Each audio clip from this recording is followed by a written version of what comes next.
उन्हें DM SP SO साहब को भी कुछ अच्छा खाना खिलाना चाहिए था। आपको पता नहीं, हथेली गरम पुलिस नरम। वाराणसी से एक ऐसी खबर सामने आई है जिसने सामाजिक और राजनीतिक दोनों स्तर पर चर्चा को तेज कर दिया है।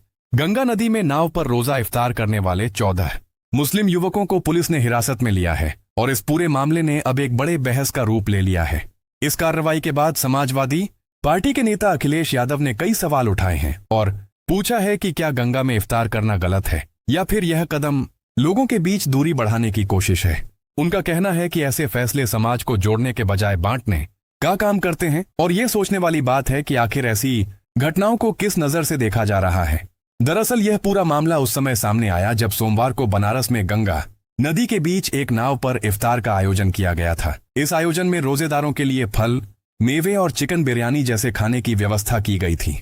वहां मौजूद लोगों ने इस पूरे कार्यक्रम का वीडियो बनाया और उसे सोशल मीडिया पर साझा कर दिया। जैसे ही यह वीडियो लोगों तक पहुंचा, वह डीएम एसपी एसओ साहब को भी कुछ अच्छा खाना खिलाना चाहिए था। आपको पता नहीं, हथेली गरम पुलिस नरम। उन्होंने हथेली गरम ही नहीं की होगी। अरे हथेली पे ईदी रख देते, अपने आप ठीक चलता मामला। अच्छा, नाव पे क्यों नहीं मना सकते? हम अपने छत पे मनाना चाहते हैं, छत पे मनाएंगे त्योहार। ये सब देखिए, ये सब बहाने हैं। ये सब बहाने हैं हमारे आपके बीच में दूरियां पैदा करने के लिए, हमारे आपके बीच में दूरियां पैदा करने के लिए। और जो एक जहाज चला था, याद है एक जहाज चला था वहाँ 5 स्टार, उसमें महंगी महंगी शराब रखी हुई थी। बताओ आप शराब कैसे रख सकते हो? और फिर जो उसका वेस्ट है, जो आप वेस्ट है उसका, टॉयलेट का वेस्ट कहाँ जा रहा था? गंगा में जा रहा था। तो उस पानी के जहाज के मालिक पे क्या कार्रवाई की इन्होंने, बताइए? एक टेंट लगा था, याद है आपको? नकली टेंट। उस समय जो गड्ढे खोद खोद के जो छोड़ गए थे गंदगी, वो बताओ गंगा में पहुंची कि नहीं पहुंची? तो ये सब बहाना है। ये जानबूझ करके प्रशासन इस तरह का काम करता है सरकार को खुश करने के लिए। हाँ, अगर किसी से गलती होगी तो वो स्वीकार कर लेगा गलती हो गई, अगली बार नहीं करेगा। ये तो प्रशासन को बताना चाहिए। कई जगह नियम कानून नहीं होते हैं, ये सरकार को नियम कानून बताने चाहिए सर। तेजी से वायरल होने लगा और इसके बाद इस पर प्रतिक्रियाओं का दौर भी शुरू हो गया। सोशल मीडिया के जरिए यह वीडियो अलग अलग समूहों तक पहुंचा और फिर इस पर आपत्ति जताई जाने लगी। वीडियो के वायरल होते ही कुछ संगठनों ने इस पर सवाल उठाए और कहा कि गंगा की पवित्रता का ध्यान रखा जाना चाहिए। इसके बाद भारतीय जनता युवा मोर्चा के महानगर अध्यक्ष रजत जायसवाल ने इस मामले में कोतवाली थाने में शिकायत दर्ज कराई। शिकायत के आधार पर पुलिस ने कार्रवाई करते हुए मामला दर्ज किया और लगभग 8 घंटे के भीतर 14 लोगों को गिरफ्तार कर लिया। इस तेजी से हुई कार्रवाई ने भी लोगों का ध्यान अपनी ओर खींचा और यह सवाल उठने लगा कि क्या हर मामले में इतनी ही तेजी दिखाई जाती है या फिर यह मामला कुछ अलग तरीके से देखा गया। इसी बीच यह मुद्दा राजनीतिक गलियारों तक भी पहुंच गया और समाजवादी पार्टी के प्रमुख अखिलेश यादव ने इस पर खुलकर अपनी प्रतिक्रिया दी। उन्होंने कहा कि प्रशासन को संतुलन बनाकर काम करना चाहिए और इस तरह की कार्रवाई से समाज में गलत संदेश जा सकता है। उन्होंने यह भी कहा कि अधिकारियों को भी सामाजिक और धार्मिक कार्यक्रमों को समझने की जरूरत है और लोगों के बीच विश्वास बनाए रखना जरूरी है। उनका तंज यह भी था कि अगर व्यवहार अलग होता तो शायद यह स्थिति नहीं बनती।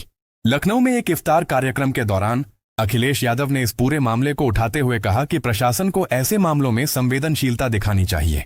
उन्होंने सवाल उठाया कि क्या हर समुदाय को अपने तरीके से अपनी परंपराओं का पालन करने की आजादी नहीं होनी चाहिए। उनका कहना था कि अगर किसी ने नियमों का उल्लंघन किया है तो उस पर कार्रवाई होनी चाहिए, लेकिन कार्रवाई का तरीका और उसका प्रभाव भी उतना ही महत्वपूर्ण होता है। इस पूरे घटनाक्रम ने एक बार फिर यह सोचने पर मजबूर कर दिया है कि जब बात आस्था और कानून की आती है तो संतुलन कैसे बनाया जाए। एक तरफ धार्मिक भावनाएं हैं तो दूसरी तरफ नियम और व्यवस्था भी है। ऐसे में प्रशासन की भूमिका और भी अहम हो जाती है, क्योंकि उसे यह सुनिश्चित करना होता है कि किसी भी पक्ष को यह महसूस न हो कि उसके साथ अन्याय हुआ है। यही वजह है कि इस मामले ने अब सिर्फ एक घटना से आगे बढ़कर एक बड़ी बहस का रूप ले लिया है, जिसमें कानून, परंपरा और सामाजिक सद्भाव तीनों शामिल हैं। इस पूरे मामले पर अपनी बात रखते हुए अखिलेश यादव ने आगे कई और मुद्दे भी उठाए और प्रशासन की कार्यशैली पर सवाल खड़े किए। उन्होंने कहा कि कई बार ऐसे मामलों में कार्रवाई इस तरह की जाती है जिससे यह लगता है कि किसी को खुश करने की कोशिश हो रही है। उन्होंने उदाहरण देते हुए कहा कि गंगा में बड़े बड़े क्रूज जहाज भी चलते हैं जहां पार्टियां होती हैं और वहां से निकलने वाली गंदगी भी नदी में जाती है, लेकिन उस पर उतनी सख्ती क्यों नहीं दिखाई देती। उनका कहना था कि अगर गंगा की पवित्रता की बात की जाती है तो फिर हर उस गतिविधि पर बराबर नजर रखी जानी चाहिए जिससे नदी प्रभावित होती है। उन्होंने यह भी कहा कि केवल छोटे आयोजनों पर कार्रवाई करना और बड़े मामलों को नजरअंदाज करना कहीं न कहीं सवाल खड़े करता है। गंगा में केवल एक घटना नहीं होती बल्कि रोजाना कई तरह की चीजें उसमें मिलती हैं, जैसे घरों का कचरा, फैक्ट्रियों का अपशिष्ट और नालों का पानी। अगर इन सभी पर सख्ती से रोक लगाई जाए तो गंगा को वास्तव में स्वच्छ बनाया जा सकता है। लेकिन अगर कार्रवाई चुनिंदा मामलों में ही होती नजर आए तो लोगों के मन में शंका पैदा होना स्वाभाविक है। अखिलेश यादव ने एलपीजी गैस की स्थिति को लेकर भी चिंता जताई और कहा कि अगर समय रहते इस पर ध्यान नहीं दिया गया तो इसका असर व्यापार और आम लोगों की जिंदगी पर पड़ सकता है। उनका कहना था कि सरकार को इस दिशा में ठोस कदम उठाने चाहिए ताकि किसी भी तरह की परेशानी से बचा जा सके। इसके साथ ही उन्होंने ग्रीन कॉरिडोर में गड्ढों को लेकर भी टिप्पणी की और कहा कि इतने खर्च के बावजूद अगर ऐसी समस्याएं सामने आती हैं तो यह चिंता का विषय है। राजनीतिक टिप्पणी करते हुए उन्होंने कहा कि आने वाले समय में जब उत्तर प्रदेश में चुनाव होंगे तो कई अहम पदों पर बैठे अधिकारी अपनी जगह पर बने रहेंगे। उन्होंने दूसरे राज्यों का उदाहरण देते हुए कहा कि वहां भी बदलाव किए गए हैं, लेकिन जनता अपने फैसले खुद करती है। उनका इशारा इस बात की ओर था कि अंत में जनता ही तय करती है कि उसे किसे चुनना है और किसे नहीं। लेकिन इन सभी राजनीतिक बयानों और आरोप प्रत्यारोप के बीच सबसे बड़ा सवाल यही है कि क्या कानून सभी के लिए समान रूप से लागू हो रहा है? क्या धार्मिक आस्था और पर्यावरण दोनों के बीच सही संतुलन बनाया जा रहा है? यह मामला केवल एक इफ्तार पार्टी तक सीमित नहीं है, बल्कि यह इस बात को समझने का मौका भी देता है कि समाज में समानता और पारदर्शिता कितनी जरूरी है।